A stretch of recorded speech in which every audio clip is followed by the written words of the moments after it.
जय सूर्यदेव। क्या आप जानते हैं कि रविवार के दिन अगर यह एक स्तोत्र श्रद्धा से सुन लिया जाए तो गरीबी, रोग, कर्ज, शत्रु बाधा और मानसिक तनाव सब दूर हो सकते हैं। आज हम आपको सुनाने जा रहे हैं अद्भुत और चमत्कारी आदित्य हृदय स्तोत्र, जिसे स्वयं भगवान श्री राम को महर्षि अगस्त्य ने युद्ध से पहले सुनाया था। आज रविवार है। अगर आप चाहते हैं भाग्य में तेजी से बदलाव तो इस वीडियो को अंत तक जरूर सुनिए और चैनल मायरा वॉइस ज्ञान को अभी सब्सक्राइब कर लीजिए, क्योंकि आज का यह स्तोत्र आपका जीवन बदल सकता है। आदित्य हृदय स्तोत्र केवल मंत्र नहीं है, यह सूर्य भगवान की संपूर्ण शक्ति का स्तवन है। यह स्तोत्र वाल्मीकि रामायण के युद्ध कांड में वर्णित है। जब भगवान श्री राम रावण को युद्ध करते देखकर थक गए, तब महर्षि अगस्त्य प्रकट हुए और बोले, सभी के हृदय में रमण करने वाले हे महाबाहो राम, यह गोपनीय स्तोत्र सुनो। यह स्तोत्र के जप से तुम अवश्य शत्रुओं पर विजय पाओगे। यह आदित्य हृदय स्तोत्र परम पवित्र और सभी शत्रुओं का विनाश करने वाला है। इसके जप से सदा ही विजय की प्राप्ति होती है। यह नित्य, अक्षय तथा परम कल्याणकारी स्तोत्र है। यह सभी मंगलों में भी मंगल और सभी पापों का नाश करने वाला यह स्तोत्र चिंता और शोक को मिटाने वाला, आयु को बढ़ाने वाला है, जो अनंत किरणों से शोभायमान है। नित्य उदय होने वाले देवों और असुरों दोनों के द्वारा नमस्कृत है। तुम विश्व में अपनी प्रभा फैलाने वाले संसार के स्वामी भगवान भास्कर का पूजन करो। सभी देवता इनके रूप हैं। ये देवता अपने तेज और किरणों से जगत को स्फूर्ति प्रदान करते हैं। ये ही अपनी किरणों से देवता और असुर गण आदि सभी लोगों का पालन करते हैं। ये ही ब्रह्मा, शिव, स्कंद, प्रजापति, इंद्र, कुबेर, काल, समय, यम, चंद्रमा, वरुण आदि को प्रकट करने वाले हैं।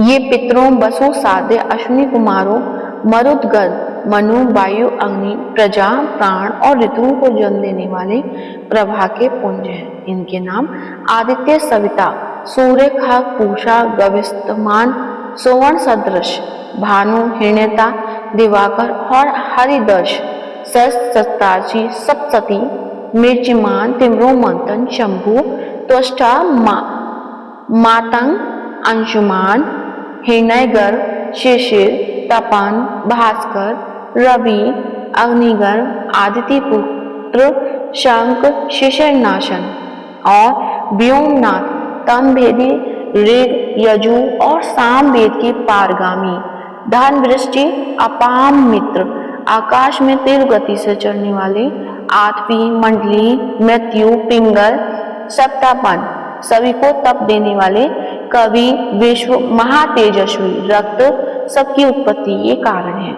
नक्षत्र, ग्रह और तारों के अधिपति, विश्व की रक्षा करने वाले, तेजस्वियों में तेजस्वी और द्वादशात्मा को नमस्कार है। पूर्व गिरि उदयाचल तथा पश्चिम गिरि अस्ताचल के रूप में आपको नमस्कार है।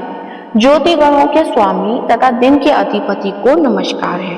जो जय के रूप है, विजय के रूप है, हरे रंग के घोड़ों से युक्त रथ वाले भगवान को नमस्कार है। सहस्त्रों किरणों से प्रभावान आदित्य भगवान को बारंबार नमस्कार है। उग्र, वीर तथा सारंग सूर्य देव को नमस्कार है।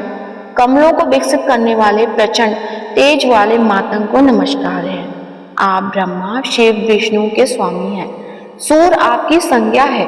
यह सूर्य मंडल आपका ही तेज है। आप प्रकाश से परिपूर्ण हैं। आपको स्वाहा करने वाले अग्नि स्वरूप हे रौद्र रूप आपको नमस्कार है। अज्ञान, अंधकार के नाशक, शीत के निवारक तथा शत्रुओं के नाशक आपका रूप अप्रिमेय है। दोनों का नाश करने वाले देव और सभी ज्योतियों के अधिपति को नमस्कार है। आपकी प्रभा तप्त स्वर्ण के समान है।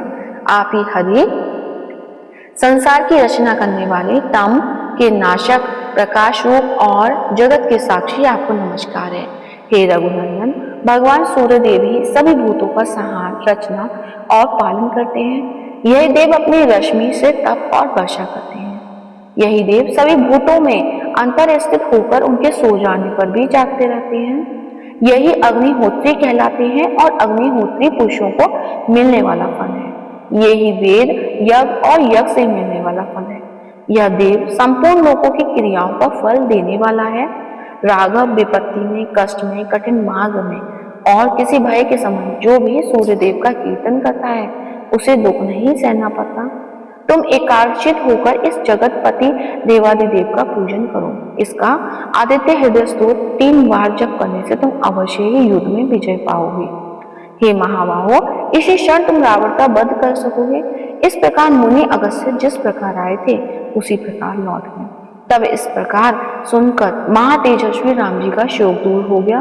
प्रसन्न और प्रयत्नशील होकर, परम हर्षित और शुचित होकर उन्होंने भगवान सूर्य की ओर देखते हुए 3 बार आदित्य हृदय स्तोत्र का 3 बार जप किया। तत्पश्चात राम जी ने धनुष उठाकर युद्ध के लिए आए हुए रावण को देखा और उत्साह से भरकर सभी यत्नों से रावण के निश्चय किया। तब देवताओं के मध्य में खड़े हुए सूर्यदेव ने प्रसन्न होकर श्री राम जी की ओर देखकर निशाच राज यानी राक्षस के राजा का विनाश का समय निकट जानकर प्रसन्नता पूर्वक कहा कि अब जल्दी करो। प्रेम से बोलिए सूर्य भगवान की जय हो।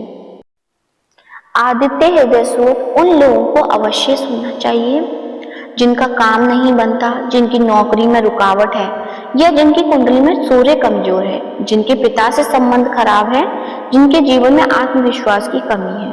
उन्हें इस अध्याय को अवश्य सुनना चाहिए। अगर यह आदित्य हृदय स्तोत्र आपको अच्छा लगा हो तो वीडियो को लाइक जरूर करें, अपने परिवार और मित्रों के साथ शेयर करें और चैनल मायरा वॉइस ज्ञान को सब्सक्राइब करना ना भूलें और कमेंट में लिखें ओम सूर्याय नमः ताकि सूर्यदेव की कृपा आप पर बनी रहे। जय सूर्यदेव।